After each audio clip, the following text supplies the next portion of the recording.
Hello and welcome to this video, which is going to demonstrate the Symbols for Life USB product. The first thing that I'm going to do is I'm just going to put the USB into my computer,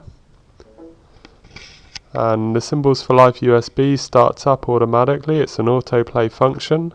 All I have to do is click the blue icon now, the Symbols for Life icon, and the user face is now going to start up onto my computer. I can move it about wherever I want, which is handy. If I'm making a document, I can move the user face to the left hand side, to the right hand side rather. I can make the document here on the left. And if I want to select a symbol, I have two options. I can either type into the search bar at the top here, or I can select from a category. So for example, medication and drugs. I click that category. Any symbols that relate to medication and drugs are going to come up. I can scroll down through using the bar on the right hand side. I can click one that I'm interested in to have a larger look at it.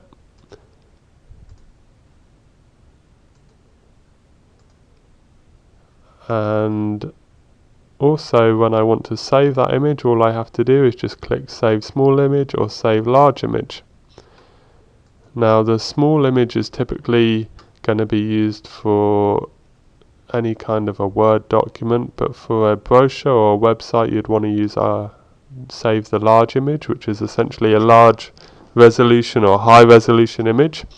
So the other option to find a symbol that you're interested in is just to use the search bar.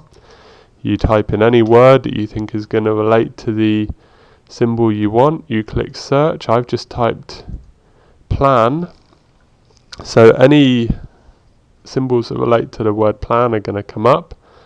Again, you can scroll down through, click and have a look at the different options. For example, here we've got somebody holding a sign saying my plan. So to show you how this works to make an accessible document, what I've done is I've put together a Word document. And here it is. I've made a very easy and straightforward template, and what I've done is I've put my wording in a column that's shaded on the right hand side. That makes it easier to read. I've used what we call an easy read language, so I haven't used any professional terminology or jargon or acronyms, and I've made the text very straightforward for someone with a developmental disability to be able to read. And I've left space here on the left hand side for my symbols. Now I'm just going to reduce the size of the Word document, and what that means is I can use the user face here and I can transfer the images across very easily. So I'm going to save this small image, and you can save it into any folder on your computer, but I've already made a folder called My Symbols, which I'm just going to save it into. Now the folder's down here, so I just click on that folder and there is the symbol that I'm interested in for this document. Now I can drag it across, and there it is. Obviously it's not quite how I want it, so you just double click on the symbol and this allows you to format the picture. I click layout and I click in front of text and OK, and there it is. Now I can move it around anywhere I want it on the document. I need it to be a little bit smaller, so I'm gonna click in the corner here and just drag it down to the size I want it, put it where I want, and I can move down the document.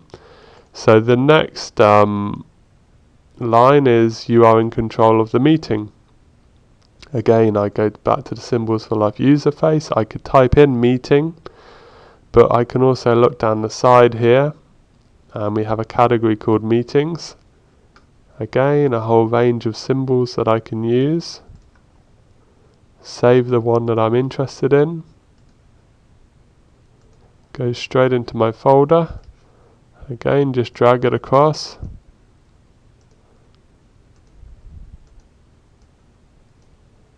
Adjust the size by dragging the corner down. And you can see quite quickly we're creating a document that's going to be more appealing and easier for someone with a developmental disability to read. Now the next line is you can invite who you want, including friends. We don't have a category for friends, so I can just type in friends, click search, and I'm going to get a whole range of options. Now the word friends could fit into many different categories. So for example, you can have two friends going out for a drink together, some friends going to a party, some friends going to a formal occasion, and lots of other different options. So you just find one that's going to work for your document, save it again, and you can drag it across, but you can also click copy and paste and put it where you want it. The next line, the meeting is about your goals. So I could type goals in, but we actually have a category here called person-centered planning, so that's going to fit quite nicely. Lots of different options again, people holding their plans, we've got paths and lots of different options, and here's the symbol I'm interested in. I save it again. You can either choose to copy it or you can drag it across. So I'm just adjusting the layout again. And there it is. The last line I have here on the document, if you're not happy with your service, you can complain. So we don't have a category for complaints, but again, just use the search bar, type in complaints, and that's essentially just a tag word that allows me to find any symbol that relates to the word complaints. And there we go, I think I'm interested in that one. Once again, I can either drag it or copy it. There it is. And that's my document put together. I'm going to increase the size of the Word document so you can have a good look at it. And as you can see, quite quickly I've put together a document that's very accessible, very easy for someone with a developmental disability to read. But it really is just an example. You can use these symbols for any type of a document, a newsletter, a person-centered plan itself, a risk assessment, a schedule. You know, really, you can use your imagination and use it however you want. We actually have lots of examples on the Symbols for Life website, which is symbolsforlife.com.